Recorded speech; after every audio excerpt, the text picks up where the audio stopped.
Нови ригорозни мерки против пушење, хеликоптер што пренесува болни, среден споен клинички со еден директор, камери ќе ловат со обраќани прекршоци, специјални полициски пресретнувачи по автопатите. Власта после речиси 7 години ќе ја средува Македонија по швајцарски терк. Нормално, цакум пакум средена држава носи бенефит најмногу за граѓаните, но тешко дека и овие проекти ќе се спроведат, така што залудни се обидите на власта да ќарат некој политички поен пред се и бидејќи државава тоне во корупција и скандали. Нема никаков ефект во нивниот рейтинг да се покачи заради овие сите кампањи кои ги реализираат. Економската ситуација е ужасна, корумпираноста е на највисоко можно ниво, довербата во судството е 0 од 0, така да тоа се тие работи кои најмногу им сметаат на граѓаните. И тука они ќе ги изгубат изборите заради овие активности.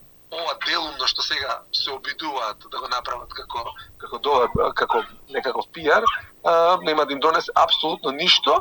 Министерот за здравство Фатмир Медџити на неколку месеци пред избори одлучи да го средува хаосот во клиничкиот центар. Но не само тоа, тој им порача на пушачите нека му ја мислат следната година поради новите ригорозни мерки, а заедно со министерот Спасовски се пофалија дека обезбедиле транспортен хеликоптер за болни. Сите овие путези се добредојдени за граѓаните без разлика која власт ги воведува, но после 7 години ако се уште постои хаос, тогаш власта самата си го направила, па сега ќе средува, појаснува Пекевски. Врзано со законот за забрана за пушење, тој си постоеше и претходно супер се почитуваше од страна на граѓаните, но заради бенефит и властотршците на ЕСДС што не можеа да се воздржат и да пушат надвор, туку мора внатре во затворени простории, успеа да го уништат и тој закон, да покажува дека во суштина се што е добро, они успеа да го забрљаат.